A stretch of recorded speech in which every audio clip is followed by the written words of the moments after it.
now going to do a run through of how to assemble a finger. This is using the first finger as an example.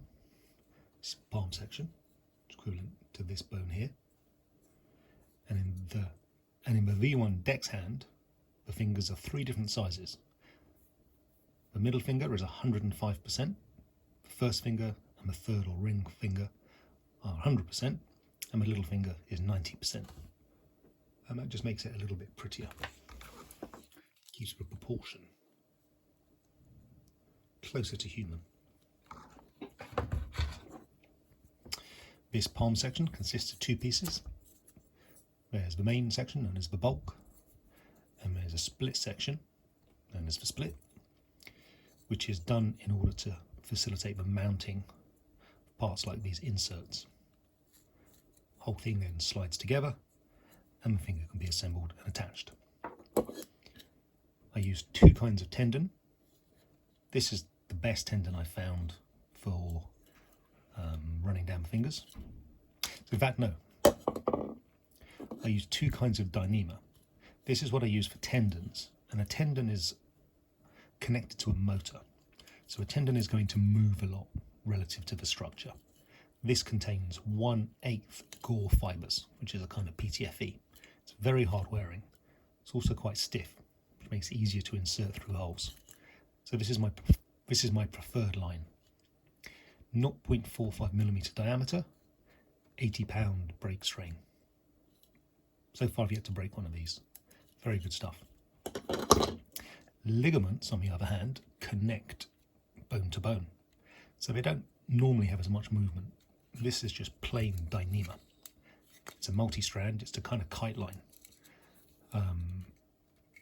This has a breaking strain of this has a breaking strain rated 100 Daka newtons, which comes out pretty close to 100 kilograms. It's also a polished, good quality, flexible line, and that'll keep the hysteresis low, and if it does need to move, it'll allow it to have lower friction. You're also going to need 8 of these bearings. This is a 6mm ID, 10mm OD, outer diameter and inner diameter, 3mm wide.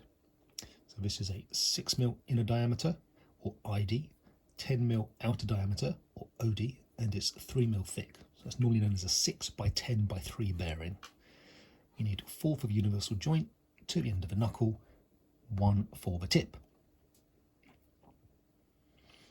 You're also going to need some brass inserts, and it's important to note that I've ended up getting 2 different kinds. This kind I only use in the tip because I don't have very many of them, because they come from a kit which has lots of different sizes. And this is a handy thing I recommend you get for yourself. But you need a lot of M2s, and so I tend to buy them like this. These ones are slightly different. They do not have that plain section in the middle, but they do have a narrow end which makes them easier to insert. The reason that this kind is used in the tip is that the main finger tendon passes down this hole here, wraps around that brass insert, which is forced into this hole. That is then used as part of a ligament assembly to hold the finger together and provides a very firm anchoring for the tendon.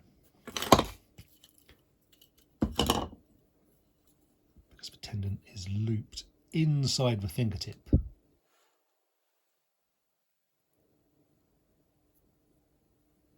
Because the tendon is looped inside the fingertip around that brass insert. The reason this is done is because it means that there are 2 lines taking the load, and that it's very easy for them to change length relative to each other, and this just allows the force to balance. All of this is important to increase the fatigue life of the cables, and it's the same principle which is used in an elevator or a lift. If you look inside a cable-driven lift / elevator, depending on where you're from, if you look inside a cable-driven lift, there will often be 7 or more steel cables.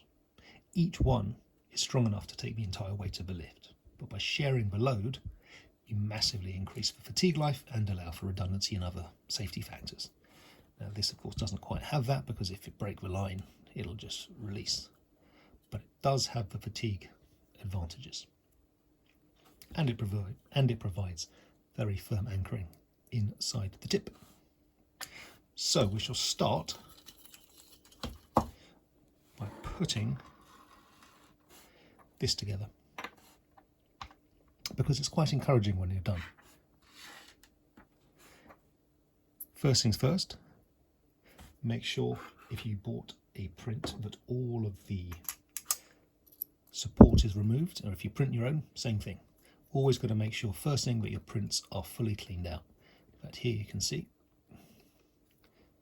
this is full of powder.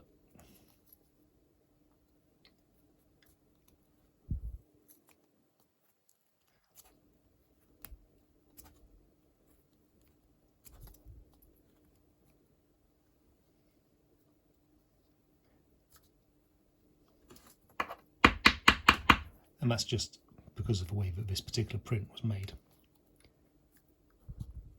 It's made on a laser selected laser sintering machine, SLS, in this case a Sintratic.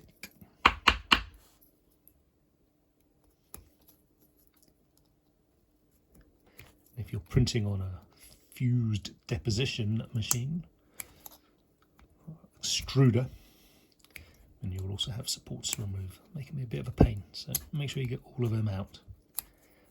If necessary, you can use a 2mm drill to loosen things off.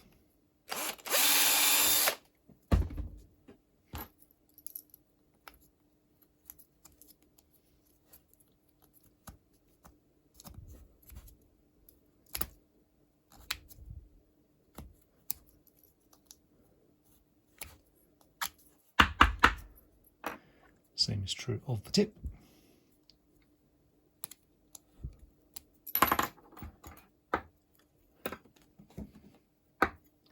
This is a very handy tool with a hook on it.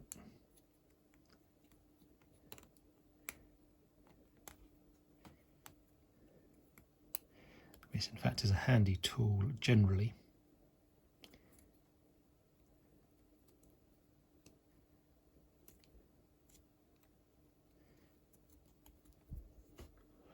Has a swan neck on the other end, a hook on this end, and this in fact is designed for stretching extension springs to mount into a machinery.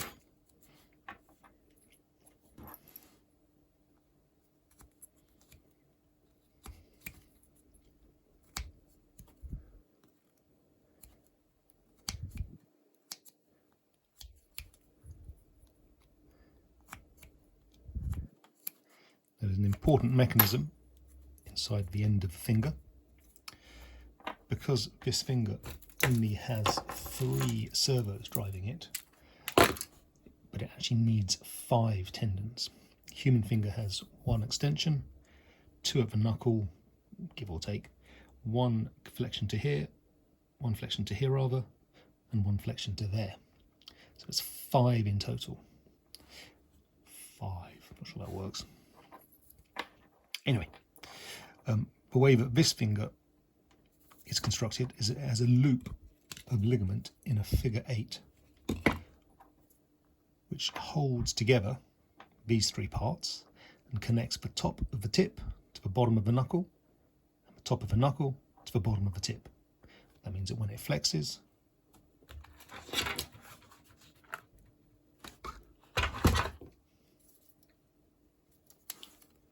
show you this one. So when it flexes,